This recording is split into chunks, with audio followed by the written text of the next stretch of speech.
Hello students. सी programming के अंतर्गत हमारा टॉपिक है ऑपरेटर प्रेसिडेंस अर्थात हायरार्की ऑफ ऑपरेटर्स अर्थात ऑपरेटर्स का प्राथमिकता क्रम। और इस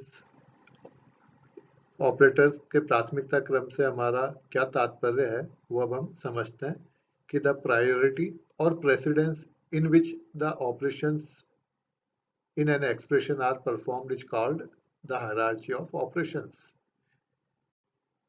This hierarchy precedence is used to determine how an expression involving more than one operator is evaluated.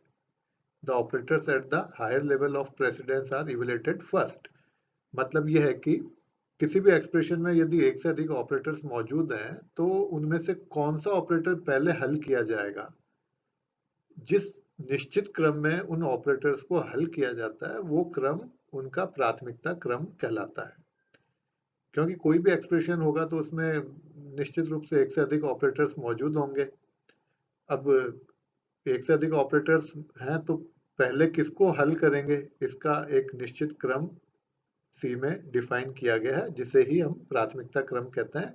और इस प्राथमिकता क्रम का पालन करते हुए ही एक बार में एक ऑपरेशन परफॉर्म करते हुए एक्सप्रेशन के सारे ऑपरेटर्स को उस सुनिश्चित क्रम में हल किया जाता है और एक्सप्रेशन का रिजल्ट प्राप्त किया जाता है। The operators of the same precedence are evaluated either from left to right or from right to left depending on the level. This is known as the associativity property of an operator. अब C में जो प्राथमिकता क्रम है operators का तो उसमें कुछ ऑपरेटर्स की प्राथमिकता समान है यानी उनका प्राथमिकता का लेवल समान है। तो अब जब समान प्राथमिकता के ऑपरेटर्स किसी एक्सप्रेशन में मौजूद हैं तो उनमें से पहले कौन सा हल किया जाएगा ये भी हमें देखना होता है। दोनों का प्राथमिकता क्रम समान है। दो ऑपरेटर मान लो ऐसे मौजूद है कि दोनों का प्राथमिकता क्रम समान है तो उनमें से पहला कौन सा हल किया जाएगा तो ये हमें लेफ्ट टू राइट यानी जो पहले आ रहा है वो पहले हल होगा अथवा राइट टू लेफ्ट देखते हुए हल करना है। तो ये जो गुण है ये कहलाता है एसोसिएटिविटी प्रॉपर्टी। तो अभी हम शुरुआत में समझने के लिए ताकि आसानी से हम इस टॉपिक को समझ सके केवल अरिथमेटिक ऑपरेटर्स की प्राथमिकता क्रम को समझते हैं। Initially consider the hierarchy of arithmetic operators only. अभी मैं केवल अरिथमेटिक ऑपरेटर्स का प्राथमिकता क्रम ही डिस्कस करूंगा। ऑपरेटर्स तो हमने बहुत सारे पढ़े, अरिथमेटिक ऑपरेटर्स, रिलेशनल, लॉजिकल,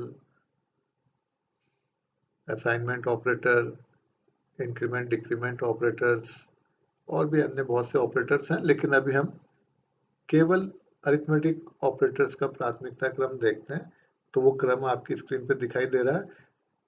यदि किसी एक्सप्रेशन में मान लीजिए यूनरी माइनस भी मौजूद है, मल्टीप्लिकेशन, डिवीजन, एडिशन, सब्ट्रैक्शन मौजूद है तो ये किस क्रम में हल किया जाएगा वो क्रम यहाँ आपकी स्क्रीन पे दिखाई दे रहा है। सबसे पहले एक्सप्रेशन में मौजूद यूनरी माइनस इसको सॉल्व किया जाएगा। सेकंड, यदि एक्सप्रेशन में मल्टीप्लिकेशन और डिवीजन के ऑपरेटर्स मौजूद है तो उनको हल किया जाएगा और उसके बाद शेष बचे हुए एडिशन सब्ट्रैक्शन के ऑपरेटर्स को सॉल्व किया जाएगा। और अंत में यदि कोई असाइनमेंट ऑपरेटर मौजूद है तो उस असाइनमेंट ऑपरेटर को हल किया जाएगा अर्थात जो वैल्यू प्राप्त हुई है उसको असाइनमेंट ऑपरेटर के लेफ्ट साइड में स्थित वेरिएबल को असाइन कर दिया जाएगा। तो बहुत ही आसान है अरिथमेटिक ऑपरेटर्स का प्राथमिकता क्रम। सबसे पहले unary minus, then multiplication, division, then addition and subtraction. All the unary negations are done first. After completing this, the expression is scanned again from left to right. Expression को left से right की ओर देखा जाएगा। Now all the multiplication, division, चाहे वो division आपका slash से हो चाहे modulus division हो, operations are executed in the order of their appearance. Finally, all the additions and subtractions are done starting again from the left of the expression. कहने का मतलब यही है कि सबसे पहले यूनरी माइनस को सॉल्व किया जाएगा, फिर एक्सप्रेशन में मौजूद समस्त मल्टीप्लिकेशन एंड डिवीजन के अंतर्गत चाहे स्लैश या मॉडुलस का ऑपरेशन उसको हल किया जाएगा, और फाइनली शेष बचे हुए एडिशन सब्ट्रैक्शन अर्थात प्लस माइनस को सॉल्व किया जाएगा। ये निश्चित क्रम अरिथमेटिक ऑपरेटर्स के लिए है। In an expression with a single pair of parentheses, the expression inside the parentheses is evaluated first. If more than one pair of parentheses are present, the expression inside the innermost set is evaluated first. अब हमने ये प्राथमिकता क्रम तो देखा कि किसी भी अरिथमेटिक एक्सप्रेशन में मौजूद अरिथमेटिक ऑपरेटर्स को किस क्रम में हल किया जाता है, unary minus, multiplication division, then addition subtraction. लेकिन यदि उस अरिथमेटिक एक्सप्रेशन में पैरेंथेसिस अर्थात ब्रैकेट का जो चिन्ह है वो पैरेंथेसिस मौजूद है तो उनको किस क्रम में हल करेंगे, तो सबसे पहले हमें पैरेंथेसिस को हल करना है। पैरेंथेसिस के अंदर जो भी एक्सप्रेशन है उसको सबसे पहले हल करना है। अब मान लीजिए एक से अधिक पैरेंथेसिस मौजूद है, मतलब एक पैरेंथेसिस के अंदर दूसरा पैरेंथेसिस मौजूद है, तो इनर मोस्ट वाले को पहले हल किया जाएगा, उसके बाद आउटर पैरेंथेसिस को हल किया जाएगा। मैं इसको फिर से रीडिंग कर रहा हूँ। In an expression with a single pair of parenthesis, the expression inside the parenthesis is evaluated first.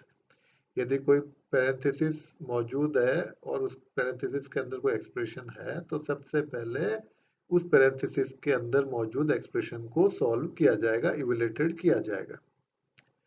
If more than one pair of parenthesis are present, यदि एक से अधिक पैरेंथेसिस है, मतलब एक पैरेंथेसिस का जो सेट है उसके अंदर दूसरा पैरेंथेसिस मौजूद है, तो क्या होगा, the expression inside the inner most set is evaluated first, तो अंदर वाले को पहले जाएगा। आपकी सुविधा के लिए हिंदी में भी मैं लिखकर समझा रहा हूँ। कंप्यूटर में जब कोई भी एक्सप्रेशन कैलकुलेशन के लिए परफॉर्म होता है, तब उस एक्सप्रेशन में यूज किए गए विभिन्न प्रकार के ऑपरेटर्स अपने डायरेक्शन व प्राथमिकता क्रम के अनुसार एग्जीक्यूट होते हैं। कोई एक्सप्रेशन जिस तरह से विभिन्न स्टेप्स में प्राथमिकता क्रम व डायरेक्शन अर्थात प्रेसिडेंस एंड एसोसिएटिविटी के आधार पर परफॉर्म होकर एक रिजल्ट जनरेट करता है, उन स्टेप्स की श्रृंखला को ऑपरेशंस की हायरार्ची अर्थात हायरार्ची ऑफ ऑपरेशंस कहते हैं। कोई एक्सप्रेशन किस क्रम व दिशा के आधार पर एग्जीक्यूट होकर कुछ एक्यूरेट रिजल्ट जनरेट करेगा, इसके लिए सी लैंग्वेज में कुछ नियम निर्धारित किए गए हैं। ये नियम हमने जो अभी अभी पढ़ा उसी को हिंदी में समझाया गया है। यहाँ पर किसी एक्सप्रेशन में यदि पैरेंथेसिस का प्रयोग किया गया हो तो सबसे पहले उस पैरेंथेसिस का एक्सप्रेशन कैलकुलेट होता है। साथ ही यदि एक से ज्यादा पैरेंथेसिस नेस्टेड हो, यानी एक के अंदर एक पैरेंथेसिस के सेट मौजूद हो, तो सबसे पहले इनरमोस्ट यानी सबसे अंदर का पैरेंथेसिस सॉल्व होता है और फिर क्रम से बाहर के पैरेंथेसिस सॉल्व होते हैं। ये सब कुछ अभी अभी मैं आपको समझा चुका हूँ, अब केवल हिंदी में समझाया जा रहा है। और ये जो पहला पॉइंट है इसका मतलब ये है कि यदि पैरेंथेसिस मौजूद है तो पैरेंथेसिस के अंदर के एक्सप्रेशन को हल करेंगे, और यदि एक से अधिक पैरेंथेसिस मौजूद है तो इनर मोस्ट को सबसे पहले हल किया जाएगा और उसके बाद बाहर वाले को हल किया जाएगा। जो ऑपरेटर प्राथमिकता क्रम की सारणी में पहले आता है वो ऑपरेटर अपना कैलकुलेशन पहले करता है, तथा जो ऑपरेटर प्राथमिकता क्रम सारणी अर्थात प्रेसिडेंस टेबल में बाद में आता है वह अपना ऑपरेशन बाद में परफॉर्म करता है। ठीक इसी तरह से सभी ऑपरेटर्स उसी दिशा में ऑपरेशंस परफॉर्म करते हैं जिस दिशा में उसे प्राथमिकता क्रम सारणी में दर्शाया। किसी भी अरिथमेटिक एक्सप्रेशन में यदि मल्टीप्लिकेशन डिवीजन और मॉडुलस डिवीजन में से कोई ऑपरेटर हो तो सबसे पहले वही ऑपरेटर अपना काम करता है। उसके बाद यदि एक्सप्रेशन में प्लस अर्थात एडिशन या सब्ट्रैक्शन में से कोई ऑपरेटर हो तो वह ऑपरेटर अपना काम करता है, और सबसे अंत में असाइनमेंट ऑपरेटर अपना काम करता है।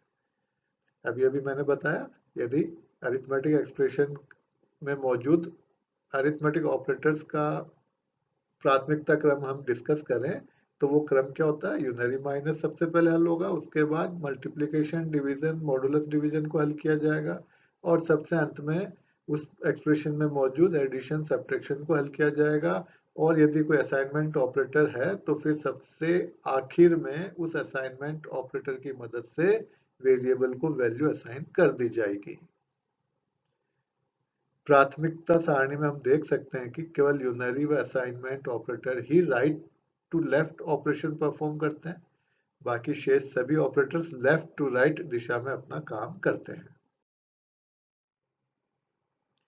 हम एक अरिथमेटिक एक्सप्रेशन का उदाहरण लेते हैं जिसमें केवल अरिथमेटिक ऑपरेटर्स ही काम में आ रहे हैं और उसकी मदद से हायरार्की ऑफ ऑपरेशंस को समझते हैं। आपकी स्क्रीन पे एक एक्सप्रेशन शो हो रहा है। ये एक्सप्रेशन है x इक्वल्स टू, ये असाइनमेंट ऑपरेटर भी काम में लिया तो ये एक असाइनमेंट स्टेटमेंट हो गया, और इसके राइट साइड में मौजूद ये एक्सप्रेशन है। एक्सप्रेशन को मैं पढ़ रहा हूँ। 11 multiplied by 2 slash 3 plus 5 slash 5 minus 1 plus 6 multiplied by 6 minus 4। हमको इसको इवेल्युएट करना अर्थात कैलकुलेट करना है, और उसके बाद जो वैल्यू आएगी उसको x में असाइन करना है। और दूसरे शब्दों में मैं कह सकता हूँ find the value of x, कि आप इस एक्सप्रेशन को हल करते हुए x की वैल्यू बताइए। तो मैंने अलग अलग स्टेप्स में समझाया, क्योंकि एक बार में केवल एक ही ऑपरेटर अपना काम करेगा, तो एक्सप्रेशन में कौन सा ऑपरेटर पहले अपना कार्य करेगा, हमें वो प्राथमिकता क्रम ध्यान रखते हुए इस एक्सप्रेशन को इवेल्युएट करना है। तो सबसे पहले क्या होगा, हम इसको लेफ्ट से देखते हैं इसमें क्या क्या ऑपरेटर मौजूद है। मल्टीप्लिकेशन का है, डिवीजन भी है, एडिशन भी है, फिर से स्लैश है, फिर माइनस, फिर प्लस, फिर स्टार, फिर माइनस। तो कौन से ऑपरेटर को पहले हल किया जाएगा? अभी अभी मैंने बताया कि किसी भी अरिथमेटिक एक्सप्रेशन में मौजूद मल्टीप्लिकेशन और डिवीजन को पहले हल किया जाता है। अब चूंकि मल्टीप्लिकेशन और डिवीजन के लिए जो ऑपरेटर्स है उनका आपस में प्राथमिकता क्रम समान है, तो उनमें से पहले कौन सा हल होगा, जो लेफ्ट से देखने पे पहले आएगा उसको पहले हल करेंगे। अब ये पहले हल होगा या ये वाला पहले हल होगा, या ये मल्टीप्लिकेशन पहले सोल्व होगा या ये वाला पहले सोल्व होगा, इसके लिए हमें एक्सप्रेशन को लेफ्ट साइड यानी यहाँ से देखना होगा। जो पहले आएगा, मल्टीप्लिकेशन और डिवीजन का प्राथमिकता क्रम समान है, तो इनमें से जो लेफ्ट से देखते हुए पहले आएगा उसको पहले सॉल्व करेंगे। तो पहले इनमें से इस स्टार स्लैश और इस स्लैश और इस स्टार में से पहले ये आ रहा है 11 मल्टीप्लाइड बाई 2, तो इसको पहले सोल्व करेंगे। सोल्व करने पे आया 22। अब ये एक्सप्रेशन हो गया 22 slash 3 plus 5 and so on, ये स्क्रीन पे दिखाई दे रहा। अब हमने देखा यहाँ एक स्लैश ये मौजूद है, एक ये है, स्क्रीन पे दिखाई दे रहा है, पॉइंटर घूम रहा है उसके इर्द गिर्द, और एक मल्टीप्लिकेशन का चिन्ह ये है। तो इन तीनों का प्राथमिकता क्रम समान है। इस स्लैश और इस मल्टीप्लिकेशन के स्टार सिंबल का प्राथमिकता क्रम आपस में समान है, तो इनको फिर से लेफ्ट साइड से देखा, जो पहले आएगा उसको पहले हल करेंगे। तो ये पहले आ रहा है तो हमने सॉल्व किया 22 22 स्लैश 3। तो ये, अब यहाँ एक बिंदु और मैं आपको ध्यान में लाना चाहूंगा कि यहाँ चूंकि इंटीजर और इंटीजर के बीच में ऑपरेशन परफॉर्म हो रहा है, 22 भी एक इंटीजर और 3 भी एक इंटीजर है, तो इनका रिजल्ट भी इंटीजर आएगा। तो 7 पॉइंट समथिंग आने की बजाय रिजल्ट क्या आया, केवल 7। तो ये आपको ध्यान रखना है, इंटीजर और इंटीजर के मध्य में परफॉर्म करते हैं अगर कोई ऑपरेशन, तो रिजल्ट शुड बी इंटीजर। तो यहाँ 22 स्लैश 3, तो इंटीजर और इंटीजर के बीच में डिवीजन का कार्य हो रहा है, तो रिजल्ट शुड बी इंटीजर। तो रिजल्ट आया 7। अब ये एक्सप्रेशन इस तरह से बन गया, स्क्रीन पे देखिएगा। 7 plus 5 slash 5 minus 1 plus 6 multiplied by 6 minus 4। अब यहाँ इस स्लैश और इस मल्टीप्लिकेशन में से पहले लेफ्ट साइड से चूंकि ये स्लैश आ रहा है, तो लेफ्ट साइड से देखने पे जो पहले आया उसको पहले हल कर दिया। तो 5 स्लैश 5 का रिजल्ट आया 1। अब ये एक्सप्रेशन हो गया 7 plus 1 minus 1 plus 6 multiplied by 6 minus 4। अब हमने इसको फिर से लेफ्ट साइड से स्कैन किया तो हमने देखा कि यहाँ अब केवल एक स्टार का सिंबल बचा है जिसकी प्राथमिकता इन प्लस और माइनस से ज़्यादा है, इसलिए इसको सॉल्व कर दिया तो ये आया 36। अब हमारा एक्सप्रेशन 7 + 1 - 1 + 36 - 4, अर्थात इस एक्सप्रेशन में अब क्या बच गया, केवल एडिशन और सब्ट्रैक्शन के ऑपरेटर्स मौजूद है। और चूंकि एडिशन सब्ट्रैक्शन अर्थात प्लस और माइनस का प्राथमिकता क्रम आपस में समान है, तो इनमें से पहले कौन हल होगा, प्लस, ये वाला प्लस या ये माइनस या ये प्लस या ये माइनस, इनमें से पहले कौन हल होगा। इसके लिए फिर से हम इसको लेफ्ट साइड से देखेंगे, जो पहले आएगा उसको पहले हल करेंगे। ऐसा इसलिए करते हैं कि जब समान प्राथमिकता के ऑपरेटर्स मौजूद हैं तो लेफ्ट साइड से, चूंकि इनकी एसोसिएटिविटी लेफ्ट टू राइट है, तो लेफ्ट साइड से देखने पे जो पहले आएगा उसको पहले हल किया जाएगा। तो अब हमारा ये एक्सप्रेशन 7 + 1 यानी 8, 8 - 1 + 36 - 4। अब फिर इस एक्सप्रेशन में केवल माइनस प्लस माइनस ये ऑपरेटर मौजूद है, इनका आपस में प्राथमिकता क्रम समान है, तो लेफ्ट साइड से देखने पे जो पहले आया उसको पहले हल कर दिया। तो 8 - 1 को पहले हल करा तो ये आया 7। अब इस एक्सप्रेशन हो गया 7 + 36 - 4, प्लस और माइनस दो ही ऑपरेटर है, प्लस माइनस का आपस में प्राथमिकता क्रम समान, तो हमने लेफ्ट साइड से ये पहले आ रहा है इसलिए इसको पहले हल करा और रिजल्ट मिला 43 - 4 और फाइनली हमें मिला 39। तो यहाँ पर x की वैल्यू 39 प्राप्त होगी। और हमने यहाँ एक पॉइंट और ध्यान में दिया, इंटीजर और इंटीजर के मध्य में ऑपरेशन परफॉर्म करने पर परिणाम में इंटीजर ही प्राप्त होता है।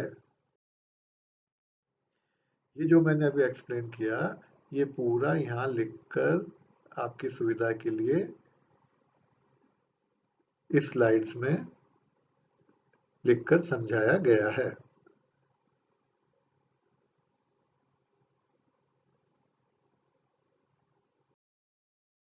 अब एक और अन्य उदाहरण लेते हैं। Determine the hierarchy of operations and evaluate the following expression, यानी इसका प्राथमिकता क्रम प्रदर्शित करते हुए आई का वैल्यू बताइए। ये एक्सप्रेशन लिखा, इसको हमें प्राथमिकता क्रम भी शो करना है और अंत में आई का वैल्यू भी प्राप्त करना है।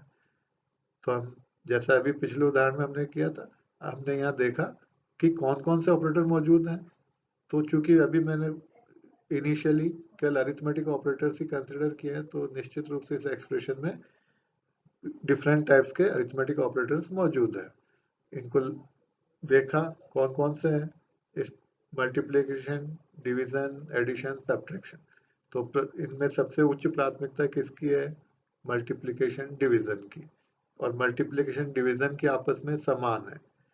तो हमें नियम ध्यान रखना है, यदि समान प्राथमिकता के ऑपरेटर प्राप्त हो जाए तो लेफ्ट टू राइट उनको हल करना है, जो पहले आएगा उसको पहले हल करना है।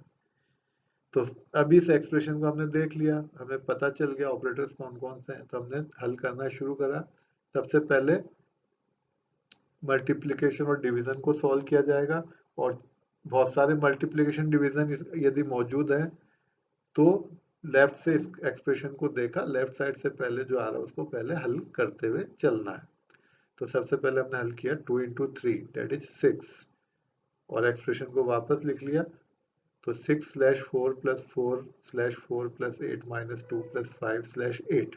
अब फिर से बहुत सारे स्लैश दिखाई दे रहे हैं, तो पहले कौन सा हल होगा, जो लेफ्ट साइड से देखने पे पहले आएगा। तो पहले 6/4 को हल करेंगे तो रिजल्ट आया 1। फिर से इसको एक्सप्रेशन को लिख लिया 1 + 4/4 + 8 - 2 + 5/8। अब इस एक्सप्रेशन में 4/4 और 5/8 इन दोनों में से पहले कौन हल होगा, क्योंकि ये लेफ्ट साइड से देखें तो ये वाला स्लैश पहले हल होगा। तो डिवीजन कौन सा होगा, पहले 4/4, और इसको सॉल्व किया तो आया 1। फिर से हमने एक्सप्रेशन को लिख लिया और अब हमने सॉल्व किया 5/8, जो कि अभी मैंने आपको बताया इंटीजर और इंटीजर के बीच में ऑपरेशन करेंगे तो रिजल्ट इंटीजर आना चाहिए। तो 5/8 करने पे 0.4 की बजाय क्या मिलेगा हमें, केवल 0। 0.4 मिलने की बजाय हमें क्या मिला, केवल 0, यानी रियल वाला हिस्सा जो था डेसिमल के बाद वाला हिस्सा वो छोड़ दिया गया और केवल पूर्णांक हमें मिला, यानी इंटीजर और इंटीजर के बीच में जब हमने डिवीजन का कार्य किया यहाँ पर तो हमें रिजल्ट मिला 0। तो 5/8 का रिजल्ट आया 0। हमने वह एक्सप्रेशन वापस लिख लिया। एक्सप्रेशन हमारा वो हो गया 1 + 1 + 8 - 2 + 0। अब केवल एडिशन सब्ट्रैक्शन के ऑपरेटर मौजूद हैं और इनकी आपस में प्राथमिकता समान है, तो इनको भी लेफ्ट से राइट देखते हुए जो पहले आएगा उसको पहले सॉल्व किया। तो पहले 1 + 1 दैट इज 2 और एक्सप्रेशन बन गया 2 + 8 - 2 + 0। अब इस प्लस और इस माइनस और इस प्लस में से पहले आ रहा है प्लस, समान प्राथमिकता तीनों की, तो पहले लेफ्ट साइड से आ रहा है 2 + 8। तो हमने सॉल्व किया 10 - 10 हो गया, 2 + 8 हो गया 10। एक्सप्रेशन को वापस लिखा 10 - 2 + 0 जो कि हो गया 8 + 0, क्योंकि इस माइनस और इस प्लस में पहले हल हुआ 10 - 2 जो कि हो गया 8। अब एक्सप्रेशन रह गया 8 + 0 दैट इज 8 और अंत में ये 8 हमने आई में असाइन कर दिया। Note that Not that 6/4 gives 1 and not 1.5. This so happens because 6 and 4 both are integers and therefore would evaluate to only an integer constant. अर्थात क्योंकि 6/4 में 6 और 4 दोनों ही कैसे इंटीजर, तो इंटीजर और इंटीजर के बीच में जो डिवीजन का ऑपरेशन परफॉर्म हो रहा है तो ये हमें 1.5 की बजाय केवल 1 ही रिटर्न करेगा। Similarly, 5/8 evaluates to 0 since 5 and 8 are integer constants and hence must return an integer value. जैसा अभी मैंने पहले भी बताया कि इंटीजर और इंटीजर के बीच में यदि हम ऑपरेशन परफॉर्म करेंगे तो रिजल्ट शुड बी इंटीजर। 5 भी इंटीजर है, 8 भी इंटीजर। 5/8 जब हम करेंगे तो रिजल्ट इंटीजर वैल्यू प्राप्त होगी, तो रिजल्ट 0.4 की बजाय केवल 0 प्राप्त होगा, 0.4 की बजाय 0 प्राप्त होगा।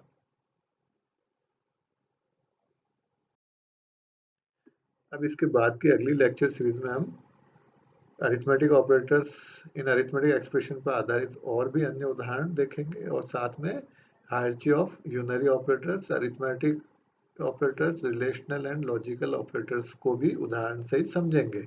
अर्थात अब हम आगे के जो लेक्चर है उसमें देखेंगे कि अरिथमेटिक और रिलेशनल ऑपरेटर भी यदि एक्सप्रेशन के अंदर मौजूद हैं तो फिर प्राथमिकता क्रम क्या रहेगा, उनको किस क्रम में हल करेंगे, ये हम अगले लेक्चर में समझेंगे।